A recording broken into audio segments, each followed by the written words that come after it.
ಈ ಹೇಲೋ ಅಂತ ಹೇಳ್ತಾರೆ, ಅಂದರೆ ಪ್ರಭಾವಲಯ.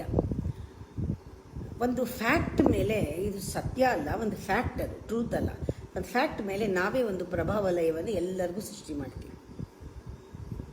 ನಮಗೇನಾದ್ರು ಒಂದು ಇಷ್ಟವಾದ ಕ್ವಾಲಿಟಿ ಇದ್ದರೆ ಅದನ್ನು ಆ ಪ್ರಭಾವಲಯನಲ್ಲಿ ಆರೋಪ ಮಾಡ್ತೀವಿ, ಅವನು ಒಳ್ಳೆಯವನು ಅಂತ.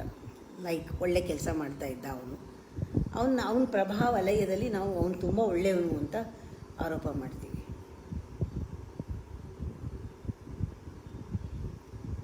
ಒಳ್ಳೆ ಆರ್ಗನೈಸ್ಡ್ ಸ್ಕೂಲ್ನಲ್ಲಿ ಓದಿದ್ದಾನೆ, ಒಳ್ಳೆ ಸ್ಕೂಲ್ನಲ್ಲಿ ಓದಿದಾಗ ನಮಗೊಂದು ಪ್ರಭಾವಲಯ, ಇವನು ಒಳ್ಳೆ ಆರ್ಗನೈಸ್ಡ್ ಆಗಿರಬೇಕು ಅಂತ ನಮ್ಮದೇ ಕಲ್ಪನೆ, ನಾವು ಅದನ್ನೇ ಆರೋಪ ಮಾಡ್ತೀವಿ, ಇವನು ಆರ್ಗನೈಸ್ಡ್ ಪರ್ಸನ್ ಅಂತ.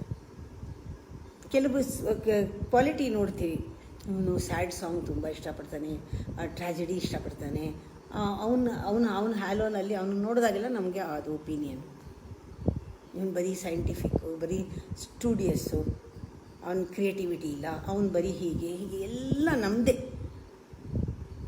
ನಮಗೆ ಗೊತ್ತಾಗಬೇಕು ಇದು ನಾವೇ ಮಾಡಿದ ಆರೋಪ.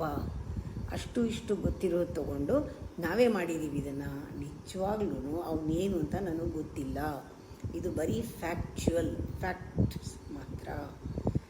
ನಾನು ಕೊಟ್ಟಿರೋ ಪ್ರಭಾವಳಿ ಇದು, ಅವನೇನು ಪ್ರಭಾವನೋ, ಅವನೇನು ಪ್ರಭಾವಳಿನೋ ಅದು ಗೊತ್ತಾಗಬೇಕಾದ್ರೆ ನಾವು ಓಪನ್ ಮೈಂಡ್ ಆಗಿರಬೇಕು, ಖಾಲಿ ಇರಬೇಕು. ಅವನು ಹೇಗಿದ್ದಾನೆ ಹಾಗೆ ನೋಡೋಕ್ಕೆ ಶುರು ಮಾಡಬೇಕು, ಯಾವ ಪ್ರಿಜುಡೀಸ್ ಇಲ್ಲದೆ. ಆ ಅಂಡರ್ಸ್ಟ್ಯಾಂಡಿಂಗ್ ಬಂದ್ರೇ ನಮಗೆ ನಮ್ಮನ್ನು ಅರ್ಥ ಮಾಡ್ಕೊಳ್ಳೋಕೆ ಸಾಧ್ಯ.